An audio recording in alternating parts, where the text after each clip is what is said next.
Assalamualaikum teman-teman. Di video kali ini, aku akan membahas dasar-dasar akuntansi yang perlu diketahui oleh pemula. Yang pertama, pengertian dari akuntansi adalah proses mencatat, mengelompokkan, dan melaporkan transaksi keuangan yang terjadi di suatu perusahaan atau organisasi.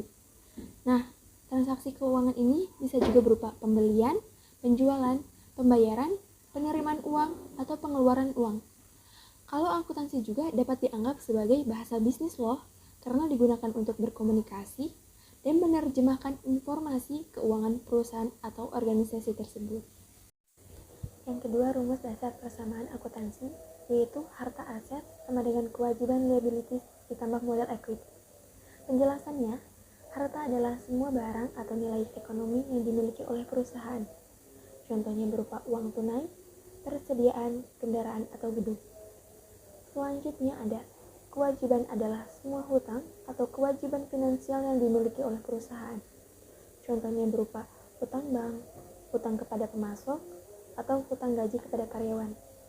Yang terakhir, modal ada klaim pemilik perusahaan terhadap aset bersih, contohnya berupa modal pemilik dan laba atau kerugiannya. Ketiga, siklus akuntansi itu ada 9 tahap.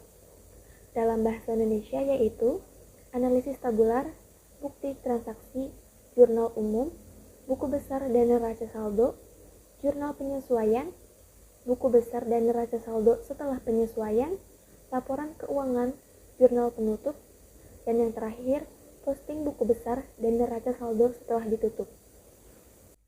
Dan dalam bahasa Inggris yaitu tabular analysis, proof of transaction, journal entries, posting to ledger and trial balance, adjusting entries, adjusted ledger and trial balance, financial statement, closing entries, post-closing ledger, and trial balance. Yang keempat, nama-nama dan posisi akun. Harta terbagi menjadi 2, yaitu harta lancar dan harta tidak lancar. Harta ini akan bertambah di debit dan berkurang di kredit, tetapi hanya akumulasi penyusutan yang berbanding terbalik. Selanjutnya, kewajiban terbagi menjadi 2, yaitu kewajiban jangka pendek dan jangka panjang, yang akan bertambah di kredit dan berkurang di debit. Seterusnya, modal dan pendapatan akan bertambah di kredit dan berkurang di debit. Sedangkan prive dan beban akan bertambah di debit dan berkurang di kredit. Tentang riba.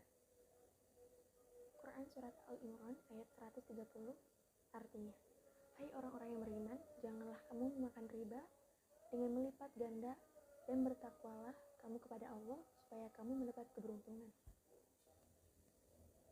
Ayat ini merupakan larangan yang jelas terhadap praktik riba dalam Islam. Prinsip riba adalah memperoleh keuntungan tambahan atau bunga dari pinjaman uang atau transaksi jual beli dengan cara yang tidak adil. Jadi, itu dasar-dasar yang perlu diketahui. Sampai jumpa di video selanjutnya.